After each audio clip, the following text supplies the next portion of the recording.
네, 10월 6일 월요일 기도를 돕는 그 사랑 매일 묵상. 오늘은 팀 켈러의 기도에 대해서 매주 월요일 같이 살펴보는 시간입니다.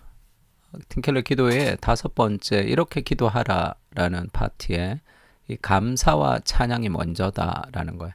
하나님의 영광을 찬양하고 하나님의 영광을 경외하는 것.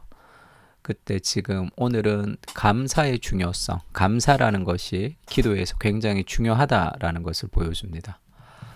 감사와 찬양은 한 갈래로 봐야 되는데요. 찬양, 감사가 있으면 또 찬양을 하죠. 은밀한 의미의 찬양이 하나님의 성품을 경배하는 일이라면 감사는 주님이 행하신 일을 찬송하는 것을 가리킨다. 이렇게 은밀하게 구분하지만 감사와 찬양은 그냥 하나로 다 쓰이기도 합니다. 하나님의 사랑과 선하심을 찬양하다 보면 따로 애쓰지 않아도 그분이 우리 삶의 가운데 보여주신 사례 하나하나에 감사하는 마음으로 변해가기 마련이다. 그러니까 감사라는 것은 하나님이 행하신 일들을 생각할 때 또 나오는 거죠. 찬양과 동일하다고 봐도 됩니다. 홍해가 갈라졌습니다. 그 감사, 하나님이 행하신 일들에 대해서 그 감사와 그 감사가 찬양으로 소고를 치며 미디암이 춤을 추며 찬양하죠.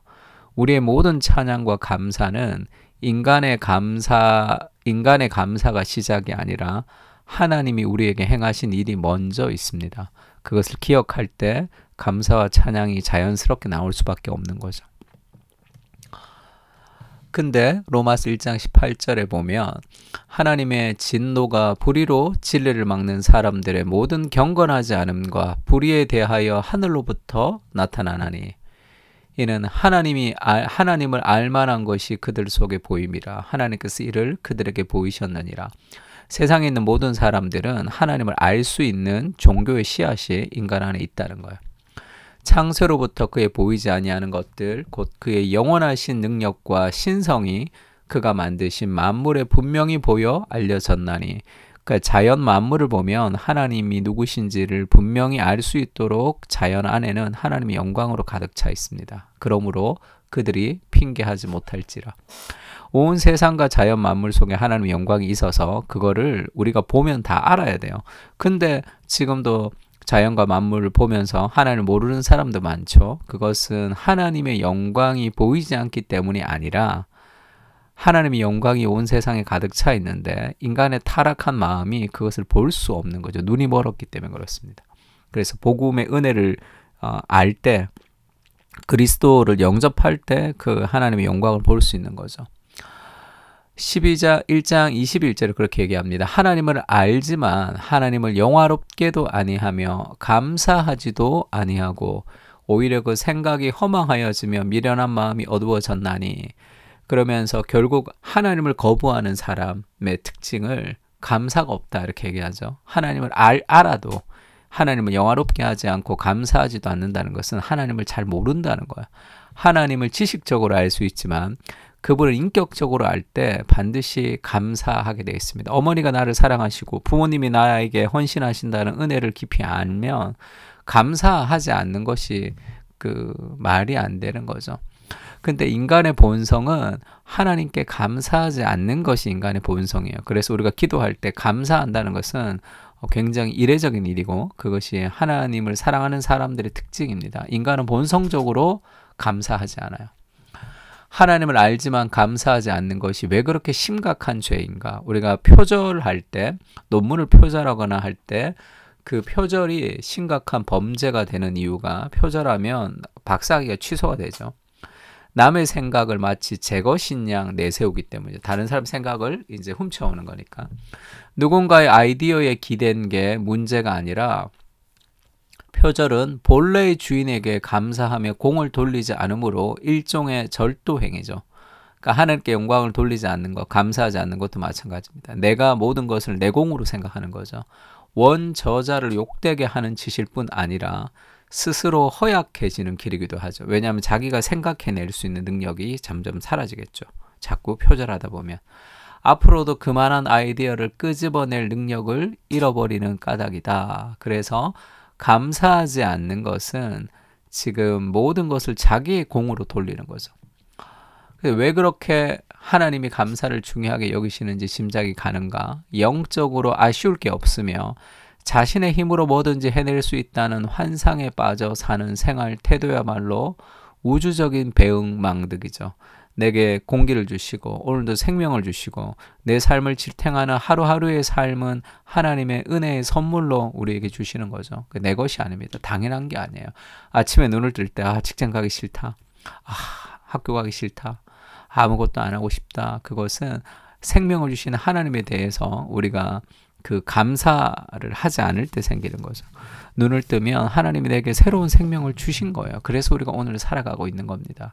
주께서 생명을 주지 않으면 우리는 오늘 잠들었다가 다시는 깨지 못하는 존재가 될 수도 있는 거잖아요. 하루하루를 당연한 것처럼 생각하지 말고 하나님이 내게 생명을 주시는 그 하루하루를 최선을 다해서 사는 것이 하나님께 감사하는 사람들의 삶의 태도겠죠. 인간은 창조주가 아니죠. 붙들어주는 힘에 기대지 않고는 단 한순간도 삶을 유지할 수가 없습니다. 그러나 인간은 그것을 싫어하죠. 전폭적으로 하나님께 의지할 수밖에 없다는 생각을 하면 하나님에게 매여서 내 뜻대로 살 수 없을 것이라는 그런 희한한 생각이 드는 거죠. 동산 중앙에 있는 나무의 실과를 먹지 말라. 하나님이 정녕 그렇게 얘기하시더냐 했던 마귀의 속삭임은 풍성하신 하나님을 아주 인색한 분으로 만듭니다. 하나님에 대해서 오해하도록 만드는 거예요. 내가 내 인생을 하나님께 전폭적으로 드리면 나는 하나님께 매여서 정말로 내가 하고 싶은 것도 하나도 할 수 없을 거야. 그런 느낌을 들게 하죠. 하나님 우리의 자유를 제한하는 분이라는 생각을 가지게 합니다. 모든 걸 베풀어 주시는 분이 시키는 대로 허수아비처럼 움직이게 된다는 부담감을 느끼죠. 이런 마음 때문에 하나님을 경외하는 일의 깊이와 폭을 제대로 인식하지 못하기 십상입니다. 그래서 그 잘못된 생각의 지도가 우리를 어렵게 만드는 거죠. 하나님 앞에 하나님께 나가지 못하게 만들면 내 뜻대로 살도록 만드는 거예요. 마땅히 감사해야 될 대목에도 감사하지 못하죠. 좋은 일이 생기면 자신의 능력 때문이라고 과시합니다. 그만한 자격이 있어서 누리는 복으로 생각하죠. 자신이 공을 차지하고 싶은 겁니다. 인생이 별 굴곡 없이 잘 굴러가도 감사하지 않습니다. 결국 당연히 하나님께 돌아가야 할 영광을 강탈하며 제 삶에서 전능하신 주님께 감사할 기쁨과 위안을 박탈해버리는 거죠. 그래서 감사라는 것은 굉장히 중요합니다. 그것은 하나님이 내게 행하신 분이시고 나는 인생의 피조물이라는 것을 고백하는 고백이에요. 그래서 기도에서 감사, 찬양은 굉장히 중요합니다. 삶도 마찬가지죠. 삶 속에서 하나님께 감사할 제목들을 찾는 것이 굉장히 좋습니다. 그래서 우리가 지금 시편 136편을 이제 함께 기도하면서 묵상할 텐데 이 감사가 가득 차 있죠. 여호와께 감사하라. 그러면서 그 내용이 나옵니다. 그분은 선하시며 그 인자하심, 헤세드죠. 영원한 사랑이 우리에게 있다는 거예요. 신들 중에 뛰어난 하나님께 감사하라. 그 인자하심이 영원함이로다. 그 하나님의 행하신 일들을 하나하나를 시편 136편은 계속 26절까지 계속 감사하고 있습니다. 이 시편을 묵상하면서 우리도 하나님에게 감사하지 않는 삶의 본성을 가진 우리가 그 하나님이 내게 행하신 그 일들을 기억하면서 감사가 시작될 때 인생의 변화가 시작됩니다. 감사한다는 것은 내 삶에 내가 주인이 아니라는 삶의 고백이죠. 하나님 내게 허락하신 모든 것은 다 선한 것입니다. 그것을 오늘도 내게 생명을 주시고 새로운 하루를 주시고 오늘도 기도하게 하시는 그 하나님이 내게 허락하신 모든 것을 은혜로 누리는 거죠.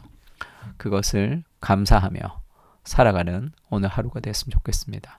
다 같이 우리 시편을 가지고 함께 감사하며 기도했으면 좋겠습니다. 다 같이 기도하겠습니다.